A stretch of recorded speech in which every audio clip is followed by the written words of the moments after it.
Ba't yan nakalagay din eh, si Pangalan ng Ama, ng Anak, at ng Espiritu Santo. Amen. Kayo ay itinaboy ko sa hari ninyong totoo. Bakit dooy di inano? Ngayon naman ay aanhin ko walang sala iyang tawo. Ipinasauli naman at nang di nga mahatulan, siya ay nag-aalangan. Ang loob ay sa lawahan, sumisi sa taong banal.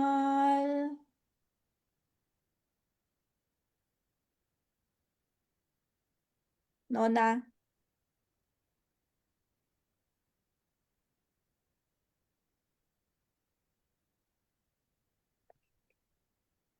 Hindi Galyo yata na kayo rin. ho. Nona. Lola. Ako ka babasa. Oo, ako man. Oo, kayo. Ako man ay puno rito. Hukom sa maraming tao. Ngunit at magnilay kayo. Tantong di hahatol ako magparusa sa dililo. Wala namang katwiran taong ito'y ipapatay. Tutong ako'y aayaw. Hayo na't inyong kalagan at siya'y agad bitiwan. Inusisa akong totoo sa harap ninyo, Ginoo. Wala ring makita ako. Salang gawa nitong tao, di pa magkalutas tayo. Ipinadala ko nga ni sa totoo niyang hari. Dito'y pinasauli. Pinaramtan ng maputi, ang usap ay pinapawi. Kumbaga, sa inyong haka, dala rin siyang mistula. Ay di matuwid ang gawa.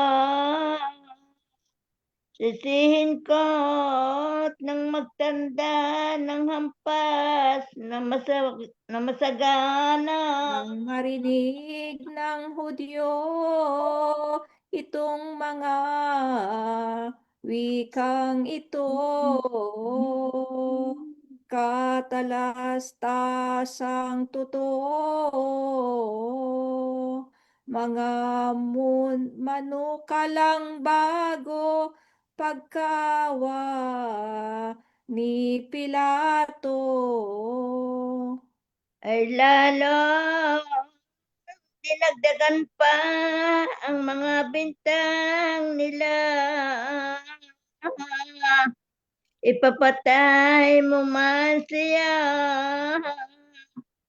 Di pa yata ipagbawa ng loob namin lahat na. Ang pagtutol naming tanan, lakas na di ano lamang, na halos sumisigaw. Ipako sa krus ang bagay at nang doon nga mamatay. Si Pilato nagwika na kay Jesus na po ang Ama. Di mo narinig aniya, hiling nila at madlang pita sa krus ay patayin ka. Ano pa't di mapatantaan yaong mga tampalasan, mga Hudyong sukaban,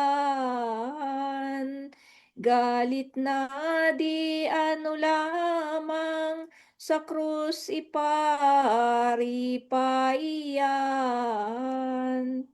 Nang di magiba totoo ang loob ng mga nilalang na di lumara at magbago. Natilihan si Pilato sampung umupang nagpanibago. Ang wika at sabi sa sulat ng mga ebanghelistas, taon-taon tuwing Paskwas, ugaling pinalalabas ang isang taong may usap. Yaoy tanda pagkilala buong Hebreyo lahat na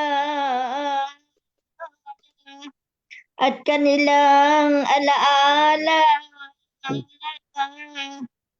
ninyong nabibihag sila pinapalong isa-isa.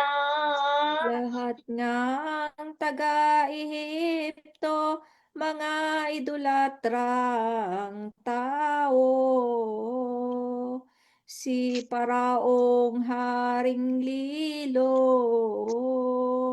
10 maraming soldado ng alunod na totoo. Dahil doon sa pag-usig ninyong mga malulupit, nang pumanaw at umalis ang mga kampon ni Moises nangalunod nga sa tubig. Anot sa panahong ito, pagpapahirap kay Kristo, may nabibilanggong lilo, ay ang banta ni Pilato mapalit kay Jesucristo. Ginoo, tawong slak, magnanakaw, mapangahas, mata, mangungulimba, mga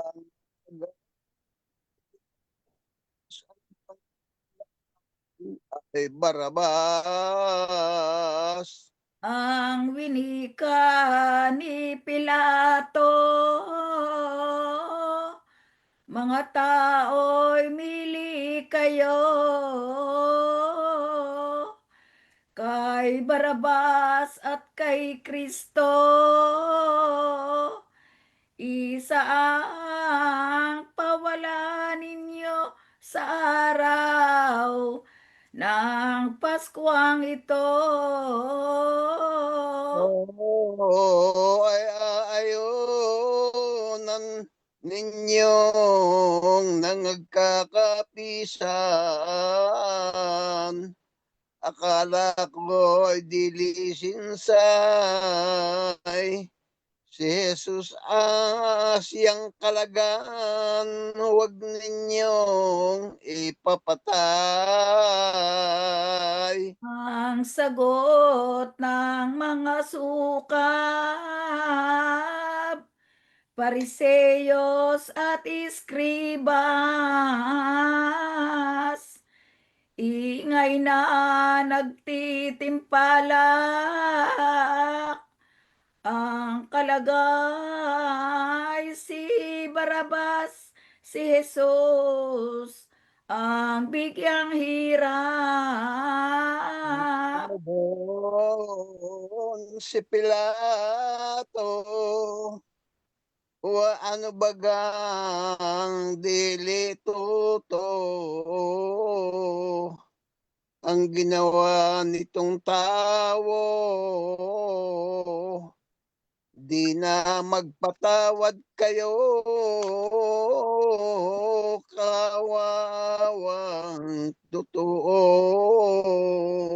Malaki ang alang-alang ni Pilatong punong bayan. Ang loob ay salawahan, di niya ibig hatulan itong korderong maalam.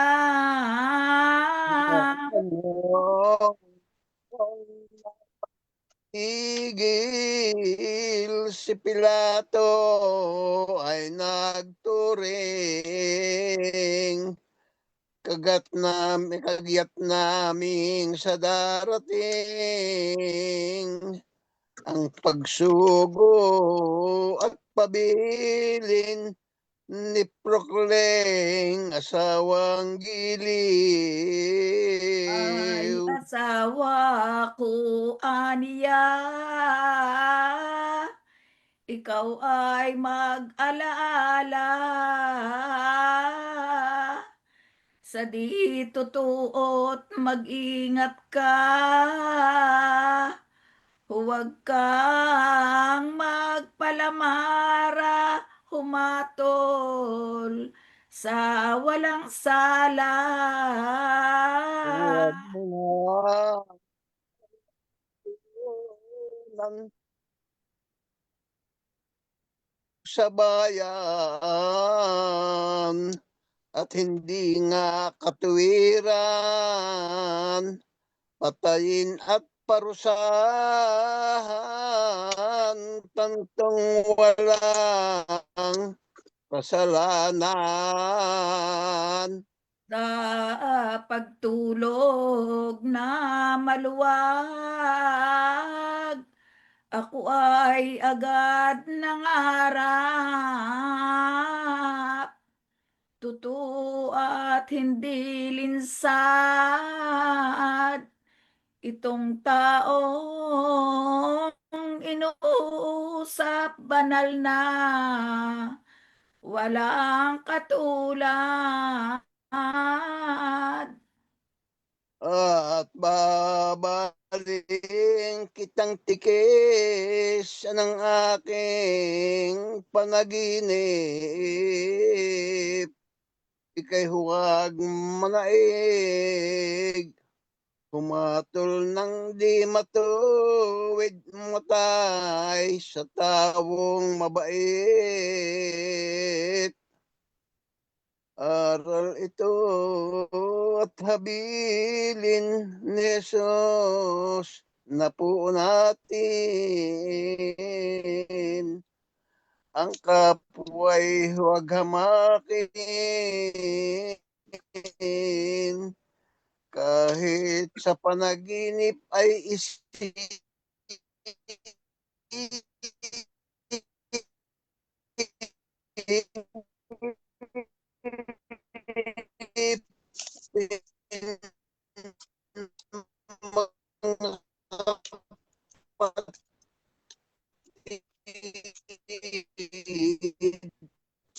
ay mahalin Diyos. Santong Lucy? Diyos, Santong Diyos, ano baga, banal kang walang kapara, napadaig sa hamak na, bago'y totoong Diyos ka at lilong, demonyo sila. Itinumbas, ipinaris, ikaw ay isang malupit. Bago'y Diyos kang mabagsik, inayop ka at nilit ng mga Hudiyong ganid. Ginoong napapawa, ano itong inyong gawa? Mawait mapagpala sa anak ninyo tapo nga ano at minamasama. Laking paglait ninyo sa nagad hikatutuo ng buong sang universo at ang malupit na tao ang siyang kinakatoto. Dakibagang kamuraan nitong Kristong inyong hinalay, itinulat, ipinantay sa isang hamak na hungang sadya ang kalupitan. Tayo na ang taong lahat sa Hudyo tutulad, kung magkasala'y madalas, si Jesus itinutulak, kinakabig si Barabas. At siya ring kawian dito sa hamak na bayan. Siya nating minamahal, ipinapalit ding tunay ang Diyos sa kalangitan. Kaya katotong Kristiyano, huwag kang tumula dito sa masasamang Hudiyo. Ikalumbay mong totoo ang sakit, hirap ni Kristo. Kung baga sa salakay, sa loob mo't gunam-gunam, panindim na mahalay, iwaksi mo kapagwat ng hindi ka malupigan. Sa langit tumingala ka, bayang lubhang maligaya, sasapiting walang sala, ng loob natin lahat na kung sa Diyos pakalara. Ano man ating isip, ang banta ay kuning pilit, wala ring ginhawat bis ang puso natin at dibdib, kundi sa Diyos na manalig. At siya rin kauwian ng kaluluwa at katawan, dito may munting tuwa man, ay may kahalo ring lumbay at di ating bayan. Inulit-ulit ng tanan, Hudyong mga hukaban, si Barabas ang kalagan, siya nilang kalooban, si Jesus ang parusahan. Ang kay Pilatong winika ay itong si Kristong aba. Anong aking ipaparaya? Kaya, Ipararaya ang sagot ng tawang madla, agad mong ipapatay nga. Ang ganyang walang toto, sa krus ipapako mo. Ugali nating Hebreo, katutusan ng Romano, dusa sa sukab na tao. Ani Pilatong may loob, ano ang salang tibubos? Gayon na ang inyong puot. Anang mga Pariseyos ay ipapako sa krus. Ano'y sa hindi mapigil ang loob ng mga taksil. Si Pilato'y humahatol din na si Jesus ay hampasin, budhi nila'y nang gumaling. Yun na at inyong kuha at loob ko na anya. Sa haligi itali na at hampasin ninyo siya, puot ninyo ng katawang ng magbawa. Nang maipangusap ito ng hukom na si Pilato, ay ang mga Pariseyo, ang kamukhay mga aso ng pagsunggab sa kordero. Ang berdugo'y nagsikuha ng panghampas na suplina. Hinuhubaran ng iba itong puong walang sala, walang kibot, nagbabata. Iginapos na si Kristo na sa isang haliging bato, hinampas na walang tuto, mahigit na 5,000 na tagos hanggang sa buto. At dito na nga natupad yaong hulang isinulat ng propetang si Isaías sa darating mga hirap ng pariritong Mesiyas.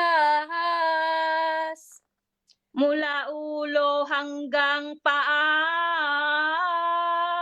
matatadtad ng suplina, wala lamang nakikita, kundi sugat na lahat na ang buong katawan niya. La planta pedis oscue, adverticem capitis, non es in ellos sanitas, lakas na di. Lakas na di mamangkano ang paghampas nilang ito. At doon binubunto galit niyang mga lilo. Dito abang kordero. Tingni at nagsisitang isang sanglangitang Angeles. Halos ang mundo'y manginig ng malaking pagkahapis dito sa Poong Marikit. Ngayon nga niyong araw, hanggang ika'y nabubuhay, kusang pinagbabadlaan, muling ng anumang bagay, magaling o masama man. Bale, ang Ano ba binasa yan? mo, Ineng. Maligaw. Tingning nga patriarka. Tingning mga patriarka at mga santos, propeta, ang ikalawang persona, nakayukot, nagbabataga yung lupit ng parusa. Tingni mga tawong hunghang ang kaawa-awang lagay. Isang Diyos na maalam, may gawa ng santinakpan siyang pinarurusahan. Narito na po sa aral, tayo muna ay magnilay. Madlang sala ay pagsisihan dahil sa ating kasalanan. Sino ka mat aling tao, dinggin ang aral na ito. Pagtama ng itangis mo, itong hirap na totoo ng pong si Hesukristo. Ikaw rin at dili iba ang dapat sa gayong dusa. Madalas na magkasala, bago'y humadlang ay siya nang di ka mapalamaran. Ayun nga ni yung araw hanggang ika'y nabubuhay, kusang pinababahalaan, mili ng anumang bagay, magaling o masama man. At dili nga mawiwika ang Diyos poong dakila, totoong magpapabaya, matuwid ka't matmalisya ay araw mo palibhasa. Galit kapag nalagot, hiningang lubhang marupok ng katawan mong mairog. Ang araw mo'y matatapos ang iiral sa Diyos. Walang magagawang tunay ang namatay mong katawan, palibhasa'y lupa lamang. Sa abang-aba mo naman, kung ikaw ay walang sinimpan. Alang may hininga at ika'y nabubuhay pa, ay maglaan kang maaga.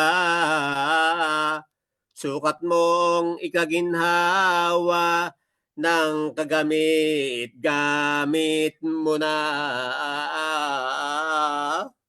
At ikaw kung ika'y pag-isipan ng kagamit-gamit lamang, maganda rin ang may simpan. At bunting naiingatan, mayroon kang pagkukunan. At iisiping tibobos sa saliksikin ng Diyos ang mga gawa mong buktot, pagkain, 10 pagtulog, lamang birong nasa loob. Ang mga gawa mo, panindim na dili totoo, lihim na di mamagkano,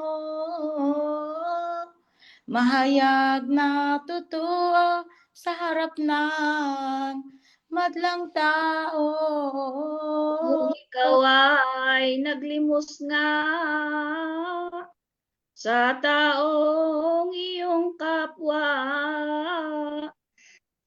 na dumulog na sa lanta,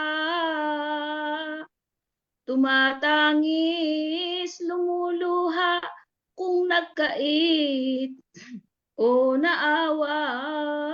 At ang iyong kabaitan, dunog sa anumang bagay, sa iyo ay pinakamtan, nang siya'y ibigin lamang, bakus mo linalabanan. Ang kagandahan at buti ng katawan mong maliksi, pang isininta mong parati, bagkos ipinagmamalaki sa Diyos na pungkasi. Ang malakas mong katawan, liksing hindi ano lamang, kung pinagsilbing tunay sa Diyos mong lubang mahal, hanggat ikaw ay nabubuhay. Dapat na maghinanakit sa iyo ang puwang marikit, ginto't pilak yamang munti, at sa iyo'y di pinagkait ay bahal mo ipinagsulit. Do'y walang naliligit, lahat ay nasasaliksik, nagagadulo manghani, kaniyaring nababatit, gawa mo hindi matuwid. Itong araw imbutin mo, hanggang buhay ka sa mundo. Ngunit kung matapos ito, kung walang gawang totoo ano ang masasapit mo? Di sana ang gawang tamad ng katawan mong makupat. Magmasikap ka ng agad sa mabuting gawang lahat at kay Jesus ka tumulong. Hinahampas na walang tutong, nagbata't nagtiis dito. Sa pag-ibig din sa iyo, na ang lahat ng gawa mo ay mapaknit na totoo. Siya ang haring tibubos, ngayon siyang nagagapos.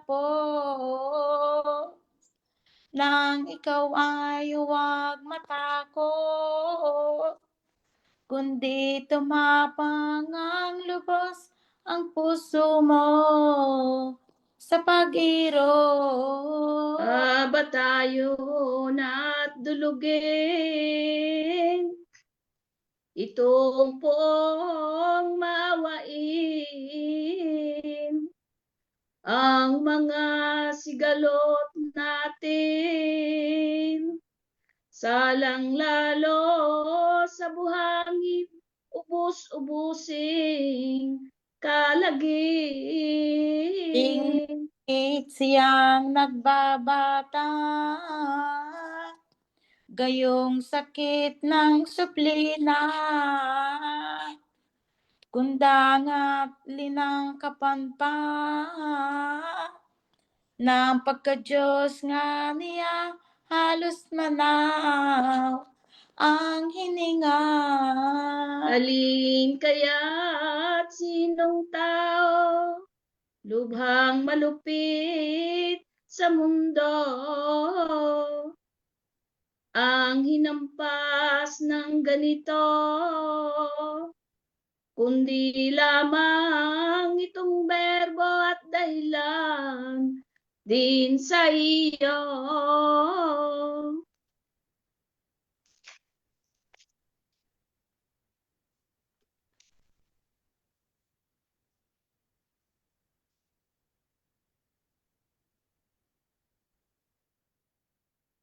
So, walang sasalo na? Wala si Siso.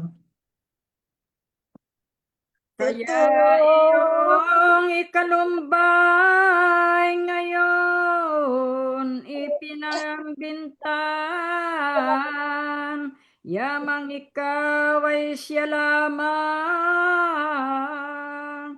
totoong naging dahilan nitong madlang kahirapan. Ay ano'y sa pagsawaan,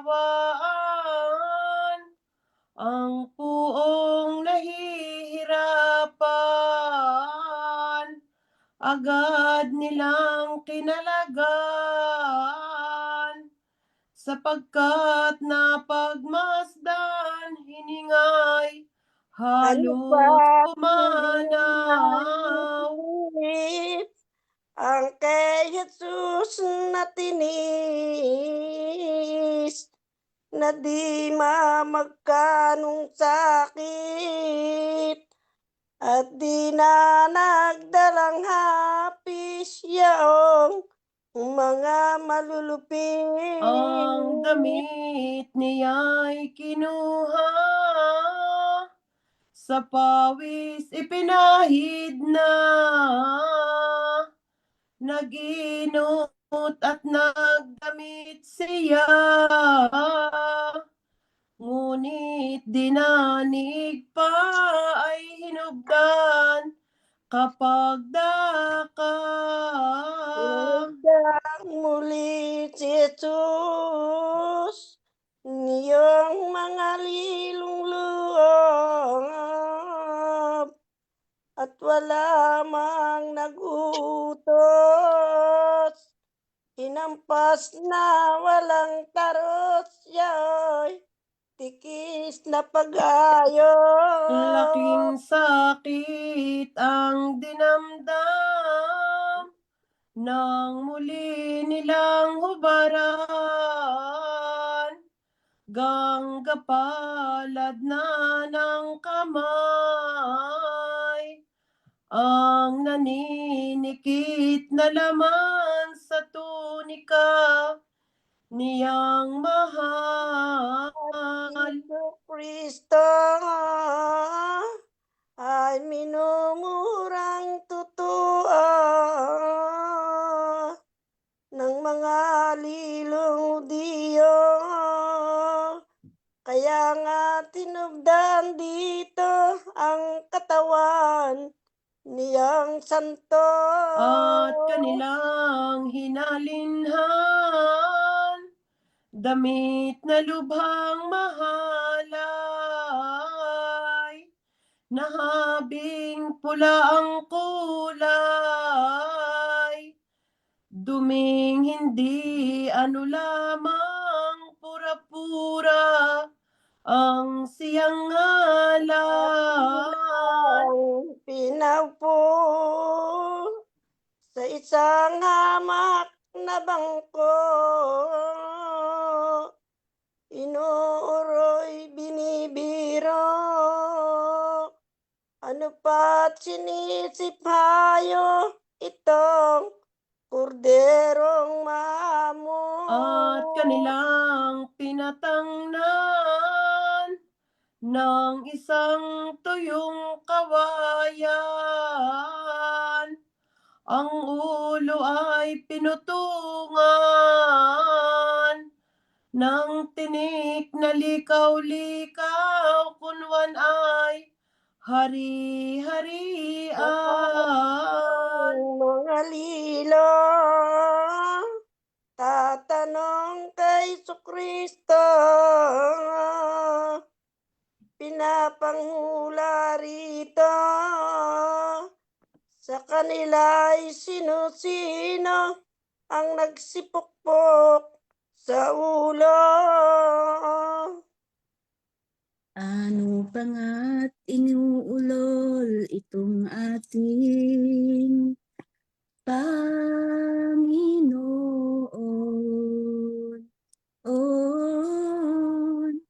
Ng mga Hudiyong buhong sa kababatiin niyong Avirex Hudayerum. Sa katuwirang totoo nitong bati nilang ito, parang pag-ayok sa berbo, ang wika ng mga lilo, abahari ng Hudyo. Nang kay Pilatong makita ang pag-ayok at pagmura, dito kay Jesus na Ama, nangusap kapag karaka sa tanang nagpaparusa. Ipanhik ninyo pagkuwan, aniya ang taong iyan, at aking ipatatanaw sa tanang nagkakapisan ng kanyang mga kaaway.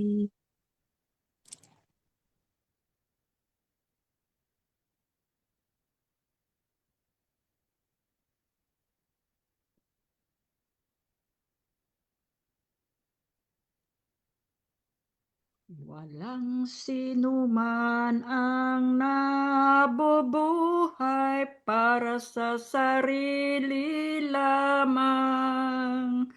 Walang sinumang mamamatay para sa sarili lamang. Tayong lahat ay may pananagutan sa isa't isa. Tayong lahat ay tinipon ng Diyos na kapiling niya. Sa ating pagmamahalan at paglilingkod sa kanino man, tayo ay magdadala ng balita ng kaligtasan. Tayong lahat ay may pananagutan sa isa't isa. Tayong lahat ay tinipon ng Diyos na kapiling niya. Sabay-sabay ngang mag-aawitan ang mga bansa. Tayo'y itinuring ng Panginoon bilang mga anak. Tayong lahat ay may pananagutan sa isa't isa. Tayong lahat ay tinipon ng Diyos na kapiling niya. Walang sinuman ang nabubuhay para sa sarili lamang. Walang sinuman ang namamatay para sa sarili lamang. Tayong lahat ay may pananagutan sa isa't isa. Tayong lahat ay tinipon ng Diyos na kapiling niya. Tayong lahat ay tinipon ng Diyos na kapiling niya. Sa ngalan ng Ama, ng Anak at ng Espiritu Santo. Amen.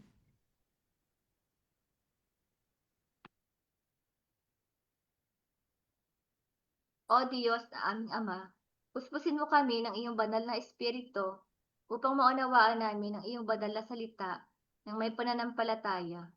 Pagyamanin sa aming puso na may pag-asa. Maranasan namin sa aming buhay na may pag-ibig upang tunay ka naming ibigin at isabuhay ang iyong banal na salita para sa aming kaligtasan. Sa pamamagitan ni Jesucristong iyong anak na aming Panginoon. Amen. Ang mabuting balita ng Panginoon ayon kay San Lucas. May isang mayamang laging nakasuot ng mamahaling damit at saganang-sagana sa pagkain araw-araw.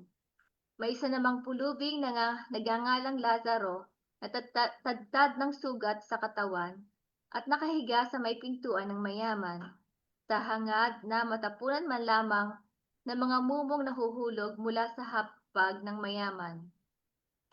At doon nilalapitan siya ng mga aso at dinidilaan ang kanyang mga sugat. Namatay ang pulubi at siya'y dinala ng mga anghel sa piling na Abraham. Namatay rin ang mayaman at inilibing sa gitna ng kanyang pagdurusa sa daigdig ng mga patay. Natanaw ng mayaman si Lazaro sa piling na Abraham. Kaya't sumigaw siya, "Amang Abraham, maawa po kayo sa akin. Utusan po ninyo si Lazaro na isawsaw sa tubig ang dulo ng kanyang daliri at basain ang aking dila, dahil ako'y naghihirap sa apoy na ito." Ngunit sumagot si Abraham, "Anak, alalahanin mong nagpasasa ka sa buhay noong ikaw ay nasa lupa, at si Lazaro naman ay nagtiis ng kahirapan. Subalit ngayon ay inaaliw siya rito samantalang ikaw naman ay nagdurusa riyan. Bukod dito, may malaking bangin sa pagitan natin, kaya't ang mga naririto ay hindi makakapunta diyan at ang mga naririyan ay hindi makakapunta rito." Ngunit sinabi ng mayaman, Kung gayon po Amang Abraham, ipinapakiusap kong papuntahin na lamang ninyo si Lazaro sa bahay ng aking ama. Sa aking 5 kapatid na lalaki, suguin po niya siya upang sila'y bigyang babala at nang hindi sila humantong sa dakong ito ng pagdurusa. Ngunit sinabi sa kanya ni Abraham, nasa kanila ang mga kasulatan ni Moises at ng mga propeta. Iyon ang kanilang pakinggan. Sumagot ang mayaman, hindi po sapat ang mga iyon. Ngunit kung magpapakita sa kanila ang isang patay na muling nabuhay, magsisisi sila at tatalikuran ang kanilang mga kasalanan. Sinabi naman sa kanya ni Abraham, kung ayaw nilang pakinggan ang mga sinulat ni Moises at ng mga propeta, hindi rin nila paniniwalaan kahit isang patay na muling nabuhay. In quel tempo, Gesù disse ai farisei, c'era un uomo ricco che indossava vestiti di porpora e di lino finissimo, e ogni giorno si dava a lauti banchetti. Un povero, di nome Lazzaro, stava alla sua porta, coperto di piaghe, bramoso di sfamarsi con quello che cadeva dalla tavola del ricco. Ma erano i cani che venivano a leccare le sue piaghe. Un giorno il povero morì e fu portato dagli angeli accanto ad Abramo. Morì anche il ricco e fu sepolto. Stando negli inferi fra i tormenti, alzò gli occhi e vide di lontano Abramo e Lazzaro accanto a lui. Allora, gridando, disse, Padre Abramo, abbi pietà di me e manda Lazzaro a intingere nell'acqua la punta del dito e bagnarmi la lingua, perché soffro terribilmente in questa fiamma. Ma Abramo rispose, Figlio, ricordati che nella vita tu hai ricevuto i tuoi beni e Lazzaro i suoi mali, ma ora in questo modo lui è consolato. Tu invece sei in mezzo ai tormenti. Per di più, tra noi e voi è stato fissato un grande abisso. Coloro che di qui vogliono passare da voi non possono, né di lì possono giungere fino a noi. E quello replicò, allora, padre, ti prego di mandare Lazzaro a casa di mio padre, perché ho 5 fratelli. Li ammonisca severamente perché non vengano anche se in questo luogo di tormento. Ma Abramo rispose, hanno Mosè e i profeti, ascoltino loro. E lui replicò, no, padre Abramo, ma se dai morti qualcuno andrà da loro, si convertiranno. Abramo rispose, se non ascoltano Mosè e i profeti, non saranno persuasi neanche se uno risorgesse dai morti. Parola del Signore. Lode a te, o Cristo. Lode a te, o Cristo. Allora, ascoltiamo la riflessione di Antonio, visto che Antonio, la Lori ha già letto il Vangelo in italiano e quindi ascoltiamo la tua riflessione. Sì, grazie. Ciao a tutti. Ciao. Qua ascoltiamo la storia di Lazzaro. È nominato questo povero per nome mentre invece il ricco non sappiamo come si chiama. Lazzaro era bramoso, cioè desiderava tanto sfamarsi delle briciole che cadevano dalla tavola di questo ricco. E questo ricco sembra che non veda niente, che sia cieco. E questo per me è un interrogativo forte. Io mi accorgo nella mia vita di quelli che hanno bisogno di me, che sono vicino a me. Qua Lazzaro era seduto alla porta, e anche noi, ma sono sicuro che seguendo Gesù abbiamo gli occhi che vedono queste cose